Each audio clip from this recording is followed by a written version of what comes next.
Today, I'm chatting with Charlie Morris from ByteTree. In this interview, we discuss all the tech layoffs, the price action in copper, Bitcoin, and gold, and we discuss how ETF investing has changed the way that investors invest in markets. All right, everybody, enjoy the interview. Charlie, thanks so much for joining us today. Great to be here, Steve. So there's recently been a slew of tech layoffs. Google last week announced that they're laying off, I think it was 11,000 people. Spotify, we found out this morning, is going to lay off 6% of their people. Microsoft, Amazon, we can go down the list. What do these layoffs in tech actually tell us about the economy? Do you think that we're going to continue to see this trend over the remainder of the year? I think it's amazing the quantities of people. I always assumed that software companies had like 3 people working in them. And, everyone just bought their product. You know what I mean? Because it's like there's 3 people made the product, or maybe 5. And then there's still the 10,000. What did they do? Well, the 100,000 people. And it sounds like they're shutting down a coal mine or something, doesn't it? As opposed to It's funny you say that, because I was having this conversation with a friend last night, and we were looking at Twitter, and Twitter really, they cut like 70% of their employees or something like that.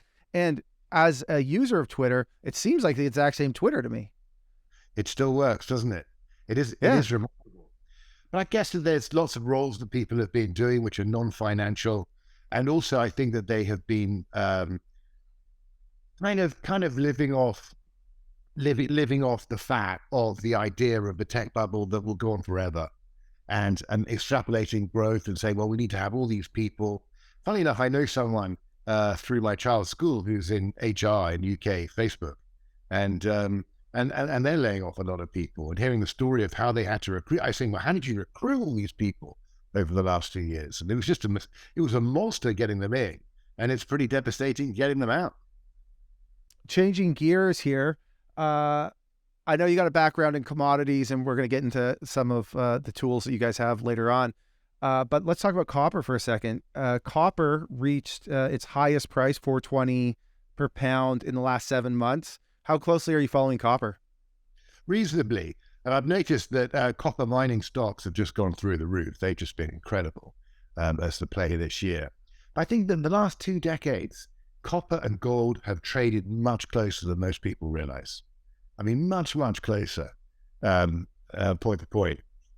And there's some logic there, because, if you mine for copper, there's usually a little bit of gold that comes out. And if you mine for gold, there's usually a little bit of copper that comes out on the other side. There is some sort of operational similarity. But of course, you think about the big 3 commodities. Copper is kind of the construction industry. Energy is, we're on the move. And gold is the monetary system. But, they all have quite a lot in common. But I think that what I'm seeing is a shift in the trend from copper to oil.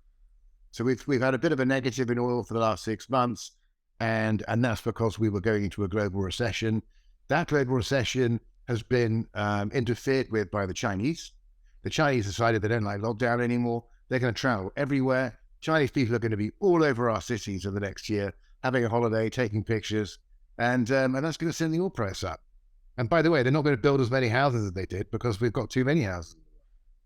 Do you guys do any modeling for the price of oil? A little bit. I look at things like, I've gone into the IEA's data set, International Energy Agency data set. Yep. They don't give away as much as for free as they once did. But basically, I've been on this idea of 1.4% demand growth that just doesn't go away. In a recession, it might be delayed or whatever, but it comes back. You wait to the next upcycle, and mankind consumes 1.4% more oil each year than it did the previous year. And that takes us to about 104 million barrels a day in the next couple of years. It sounds like for the remainder of the year anyways, you're pretty bullish on the price of oil. Yeah, I have to say, I was pretty excited by copper, but I would say my enthusiasm for copper has moved to oil. Okay. What about gold? I know you guys do modeling for gold. How closely are you following the price action right now? It's obviously had a pretty good year. This morning, at least when I checked, it was 1933. I don't know what it is now. By the time this is edited, who knows what price it'll be sitting at. But it seemingly has some strength. We're seeing a lot of news that various central banks around the world are buying more gold, and China in particular. What are your thoughts on the price action in gold? Well, I can promise you, when this video is edited, it will be anything other than 1933, because that's what markets do, isn't it? I'm just trying to remember it would be 1933. You know, to your point, I think the gold was pretty good value a year ago compared to tips. I always look at gold against tips, 20-year US tips, and gold in dollars against that. And tips collapsed last year. So that was absolutely right. Gold held up, tips collapsed. And now it's the other way around. I actually think that tips offer you better value than gold. If your objective is to hedge your future purchasing power, which is kind of what they both do. And the gold bugs aren't like that, but that's how I see it. I also see a bit of a break in silver today. The gold silver ratio is not really confirming this gold rally. It's silver's weaker than you'd expect. And the weird thing is, the fund flows. Why is it that ETFs, no one's buying the gold ETFs or the silver ETFs this year, over the last year? It's like mainstream investors are just not interested in precious metals. So, a year ago, I was really, really bullish on gold. Today, a little bit less so because it's not confirmed by flows. You get better value in tips. But yeah, long term, I'm always a gold. So don't get me wrong. Tactically, I prefer it. So you mentioned ETFs. 30 years ago, the Spider S&P 500 ETF Trust was launched, the very first ETF that ever traded. How do you think ETFs have changed the way that we should think about investing, or just the way that we invest in general? I think they're one of the greatest financial innovations ever. And they just, you try and own a diversified index. So if I want to buy the Canadian stock market, I just press one button and get some ticker and press a button, and suddenly I've got all the Canadian stock market, or just the Canadian oil, or just the Canadian gold, and I live on the other side of the ocean. That's amazing. In the old days, you'd have to pick all these stocks and find a broker in that country, and what a hassle. So it's just made life so much easier to be able to allocate. Now, the problem in ETFs comes when the underlying assets you're promoting aren't liquid. So if you start building them for sort of rare earth metals, or not the stocks necessarily, but the underlying metals, or for crazy crypto stuff, stuff that's not liquid in crypto, these sorts of things, that's when it goes wrong. But if the underlying are liquid, and bonds, corporate bonds can be really bad news as well, because they don't have to be liquid. But the underlying assets and liquids are really, really effective vehicle for people to buy and sell different things all around the world. Do you think that Cathie Wood has changed the game for how people manage ETFs? When she first started out, a lot of people were skeptical that she could be successful, and then she bought a lot of Tesla ran, and now you basically can't watch CNBC for the morning without her being mentioned at least once. Do you think that we're going to see more of these sort of actively managed ETFs and more sort of Cathie Wood copycats moving forward? Yeah, active ETFs is the thing. I'd love to have one. They're not really they're not so big in Europe as they are over your side, but they're coming. The thing about active ETFs is that the ETF structure is far superior to the traditional mutual fund, right? I don't know what it is where you are, but here, if you wanted to buy a fund in the day, you press a button on your computer. The deal is done tomorrow at 10 a.m. or 11 a.m. And then 4 days later, you receive the shares. Yeah. Pretty archaic. Whereas now you just do it there and then. And that's the mechanism of three different actors in the ETF. And, one of them's the intellectual property. In the case of ARK, that's Cathie Wood, or not so intellectual property, depending how you look at it. And the custodian's independent. So, Cathie never sees the money. She just pulls the strings of how the money's invested, but the custody is independent. And the third actor, and this is the big change, is the street. So someone on Wall Street, some market maker on Wall Street, probably a computer, is buying and selling shares, delivering things. It's all really clever and complex, but bang, you get exposure to a basket of stocks. So that basket could be active, like Cathie Wood's ARK, or it could be passive, like the S&P 500. But the principles are the same. Now you guys recently launched an ETF. What can you tell us about that? So I've launched one in Bitcoin and gold. and it's called BOLD.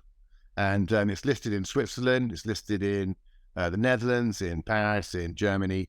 And yeah, it's Bitcoin and gold on a risk-weighted basis. So the idea is that you get the same amount of risk in Bitcoin, the same amount of risk in gold.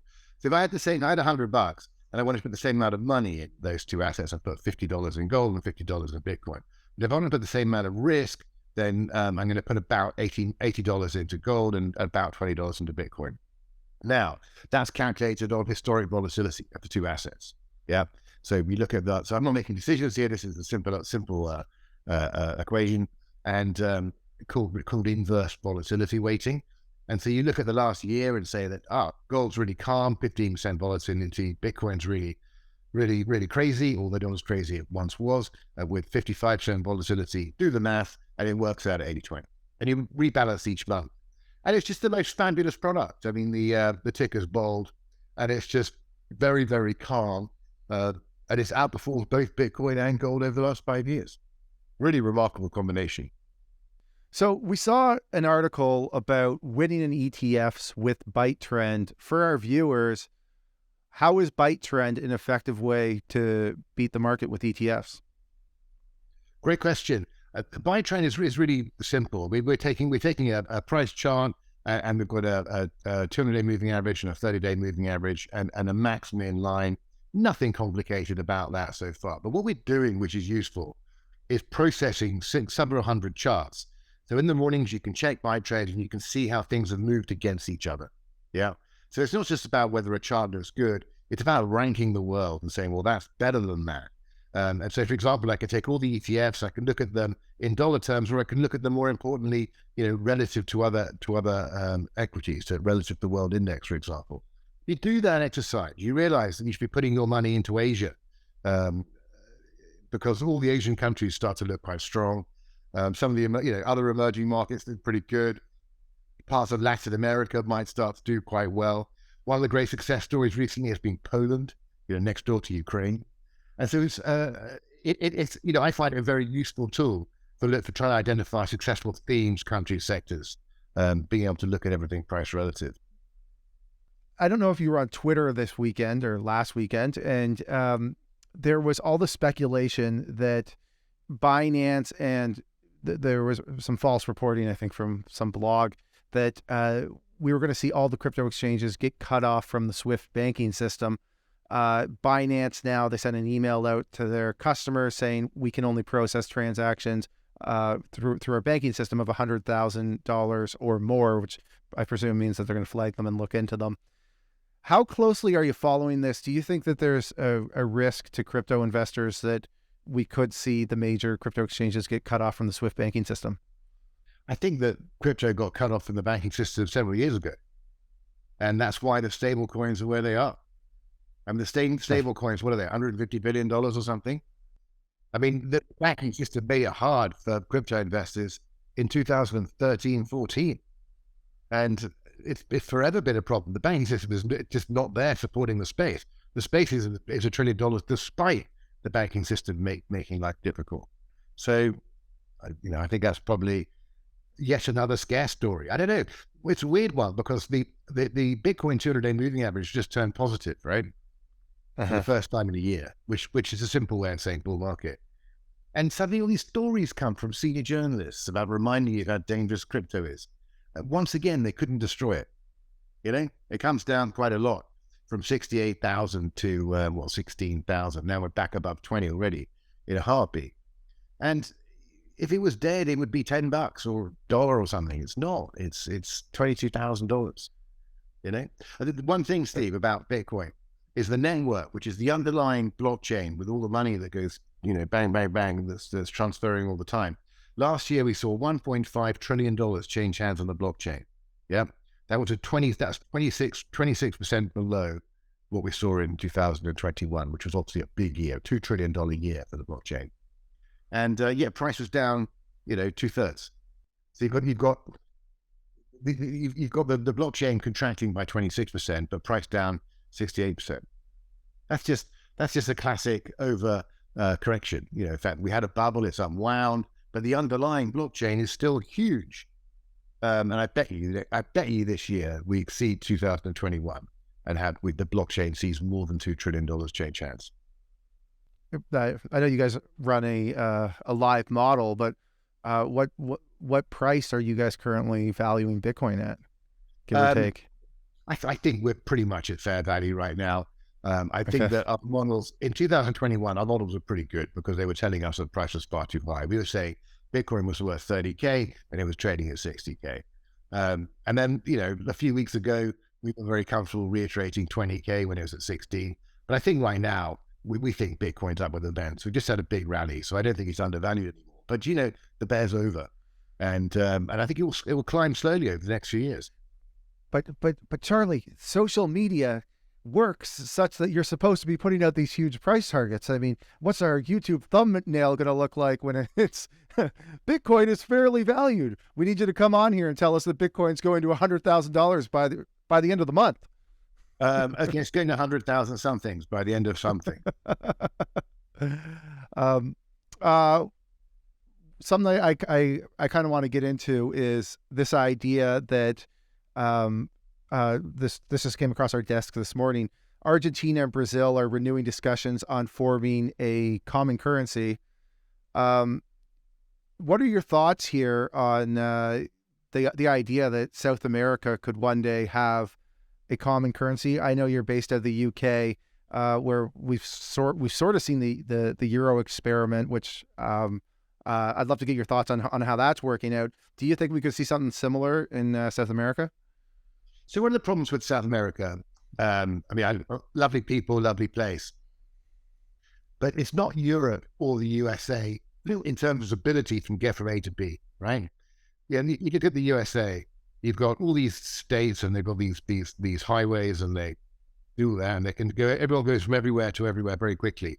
South America, you've got jungles and the Amazon rainforest and then the Andes and all these massive things. It's not as easy to have a trading block in quite the same way in South America geographically as in Europe or North America. And I think that's probably not a particularly controversial statement. So that's probably why it's never gelled economically as a continent quite as well as North America or Europe. And indeed, my country, we're an island, so we've never gelled particularly well with continental Europe because we have a sea between us. So I think that when you've got a big landmass which is relatively flat and lots of people can get everywhere very easily, then you get lots and lots of trade. And that's probably why Europe and the USA and Canada have been quite so successful compared to continents which are more geographically challenging. Okay. Well, Charlie, thanks so much for hopping on here. I always appreciate your insights. Congratulations on launching the new ETF. Where can our audience trade that if they want some exposure to It probably gold? can't. If your audience is American, I shouldn't think they can. But it trades in Switzerland on the ticker BOLD SW. So any European could do that. Okay. And Well, you thanks so surely much have for hopping. a huge global audience, Steve. Yeah, well, we do. Well, thank you so much for hopping on here, Charlie. We always appreciate your insights. Thank you very much. All right, everybody. Thank you so much for watching. If you could do us a big favor, please hit that like button, subscribe, and ring that notification bell. It would be greatly appreciated.